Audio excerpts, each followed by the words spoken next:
Hey, thanks for joining us for this online broadcast from Roots Junior High. We've been going through a series talking about testimonies and specifically how God has worked in the lives of our junior high leaders. Tonight we're going to get to hear from Graca Ilagan, and I'm so excited for you to hear about what God has done in her life.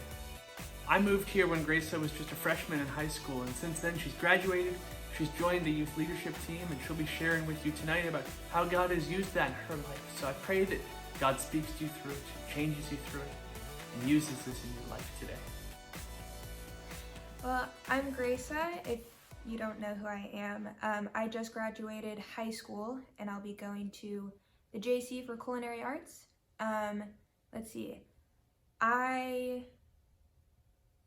what was the questions? The last food I ate was crackers because I couldn't find any food to eat. Last song I listened to was The Middle by Jimmy Eat World, and last movie I watched was Clueless because they put that on Netflix, which is great. So I'm gonna be sharing my story with you guys. I don't think any of you have heard it yet. So I grew up in the church. I was born in Oregon and my family was always involved. I always remember running around during home group when I definitely wasn't supposed to be out of my room. And then when we moved to Vacaville, I was 4. And then we started going to Calvary and we've been coming here since. We moved to Petaluma when I was going into 4th grade because we were driving an hour to church and an hour back home, probably 4 times a week. So we were already basically living here. And up until like the whole movie and I was fine, I always knew that God was real. I always knew Jesus was real. I never doubted that. I got saved when I was 4 in my parents' bedroom. I was watching my mom do laundry and I called my dad because he was on a business trip and he prayed me through it. And I was still in Oregon, so I don't really know how I remember that. But things got a little harder to deal with when I got into junior high. I just didn't really know who I was, what I was doing. I was at a really small school, and so there wasn't really like a lot going on. No one really like knew I was a Christian because I didn't really like talk about it because I was only going during Sunday mornings. And then in junior high, I started going like to Roots, all that. People started realizing like, oh, you're like one of those church people. And I was like offended that they thought of me differently, which I was different. I just didn't want to be. I didn't realize that was good to be different as a Christian. So I started like, oh, I have to act differently. I have to act the way they do.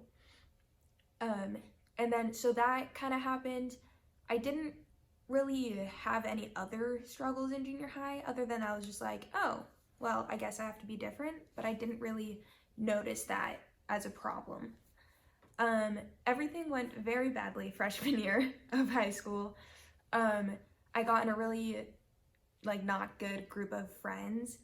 I'd already known most of them from junior high, but I was never really like close to them. I didn't realize what I was doing was wrong. I didn't realize how much I had changed throughout the year. I started swearing a ton. I was talking just like bad about people. I was just like a gross person to be around. Like I talked about gross things. I just like wasn't pleasant. I was really mean. Yeah, and I hadn't realized how bad it had gotten until it was the end of freshman year. The whole summer, like the whole first summer of high school, I didn't have my phone. I didn't have an iPod. I had like no connection to anyone. The only people I was allowed to talk to were people at church. That's because my parents found out that I was like swearing a ton. They didn't like my friends and it was just all bad. And that forced me to realize a lot of things. Like when you don't have a phone, all you can really do is read all the books you have. Which in that case for me was this one Christian book series about a girl who was my age growing up through high school. And so those books really changed that for me because I was like, oh, I'm not the only one going through these things. Like, this girl, she's probably like most Christian girls. You go through these struggles. Yeah, so that was really big for me. I was a kids camp counselor that year. I probably shouldn't have been because I was going through so much stuff, but my parents were like, you already agreed to this, so go. And it like probably changed my life more than it changed the kids that were there. These third graders, like, they were doing so much better than I was, and I was like, I don't know how much older than them. They knew so much more than I did. And I was like, it changed the way I thought of things. My co-counselor, she was also like there, and the things she told the third graders, I was like, wow, this is crazy. And I'm now realizing that some of you that are in junior high now were in that cabin, which I think is cool. Yeah, so that summer was really hard because I really only talked to a couple people. And so after that summer, I had gotten closer to God. I had like reestablished my relationship with him because I was like, I need you way more than friends. Like, they're not good friends either. And then I got closer to the ones at church and like the ones at youth group. And then sophomore year was really hard because I had no one. Like the first semester of the year, I didn't talk to anyone. I ate lunch by myself. I didn't talk to anyone. All the friends I had last year, like, I didn't talk to anymore. But that also, like, that was hard, but it was also really good for my walk with God because I had to rely on him. He was the only person who I had to talk to, which is an amazing feeling. Like, he's always there. You can always talk to him about like anything. And then halfway through the year, I started to get better friends.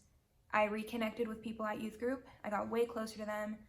I got some better friends at school, and I'm still friends with most of them. It's just harder to talk to them now because we're all done with school.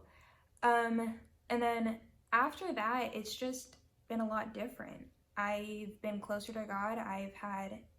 I've never doubted my relationship again after freshman year. I've never doubted like, oh, I need friends way more than God, which is very wrong. You don't need anything more than you need God. And another thing is I had found this verse, which I'm gonna find, and really I looked towards this a lot when I was going through a hard time because I had no friends, and this verse really stuck out to me. It's John 16:22. So also you have sorrow now, but I will see you again, and your hearts will rejoice, and no one can take your joy from you. And that just like meant a lot to me because I was like, everything sucks right now. I have no friends. I'm eating lunch by myself in the hallway in front of a locker. And when I see that verse, it's like, it's all gonna be worth it. You're gonna stand out and you're gonna be different than everyone else in your school because you're a Christian, and it's gonna suck, it's gonna be hard, but it's all gonna be worth it in the end. So my main thing I wanted to share from my story is just, don't let your friends change who you are. Don't hide the fact that you're a Christian. And if you have to change that about yourself, they're obviously not your friends. And I encourage you to find your own verse that can help you get through these things too. I'm so grateful that Graca shared her story with us tonight. What a great reminder that the things we're dealing with aren't struggles unique to our lives, but challenges that are faced by many people. I want to give you some discussion questions to talk about with your group tonight. There's 3 of them. If you want to write them down, go for it and talk about them together. First, do your friends point you toward Jesus? Are you closer to God because of them, or are they leading you the other way? Second, if you're a Christian, does that show in your life? Would people be able to look at your life and see that it's different from the world? How? And then third, is there any way in your life that you're tempted to fit in with the world? To not act like a Christian, but to do the things that you see the world doing? What are those temptations and how can you avoid them? Have a great discussion. Have a great week. We love you guys. God bless.